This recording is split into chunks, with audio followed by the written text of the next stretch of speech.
भारतीय राज्यघटनेचे शिल्पकार, महामानव, बोधिसत्व, भारतरत्न डॉक्टर बाबासाहेब आंबेडकर यांच्याविषयी ह्या व्हिडिओमध्ये खूप छान माहिती आहे.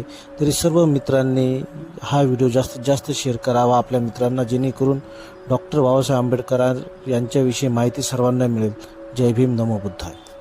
तुम्हाला माहित आहे का की डॉक्टर बाबासाहेब आंबेडकरांना जनतेने 1,18,000ची थैली सुपूर्द केली होती, आणि तीही त्यांच्या समाजकार्यासाठी, स्वतःच्या हक्कासाठी लढणाऱ्या चळवळीला पुढे नेण्यासाठी.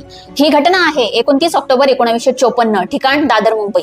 त्या दिवशी शेड्यूल कास्ट फेडरेशनने ही रक्कम बाबासाहेबांना जनतेच्या नावाने सुपूर्द केली होती. त्यावेळी बाबासाहेबांची प्रकृती चांगली नव्हती, पण त्यांचा विचार आणि ध्येय दृढ होतं. त्यांनी ठरवलं होतं धर्मांतर करायचंच आणि समाजाला विषमतेच्या अंधारातून बाहेरच काढायचं. लोकांनी दिलेली ही थैली म्हणजे केवळ पैसा नव्हता, तो होता एक विश्वास की बाबासाहेबांनी दाखवलेली वाट ही खरी आहे.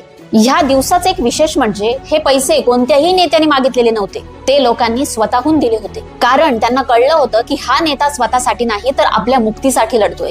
29 ऑक्टोबर 1954 हा दिवस केवळ थैली सुपूर्ताचा दिवस नव्हता, तो होता श्रद्धेचा आणि नात्याचा दिवस, नेता आणि जनतेमधल्या विश्वासाचा पुरावा. काळ बदलतो, पण बाबासाहेबांसारखं नेतृत्व आजही दुर्मिळ आहे. त्यावेळी जनतेने बाबासाहेबांना थैली सुपूर्द केली होती. आज आपल्याकडूनही अपेक्षा आहे जागरूकता, एकता आणि कृती याची. त्यासाठी संविधान वाचा आणि जपा न्याय, समता, बंधुता ही मूल्य.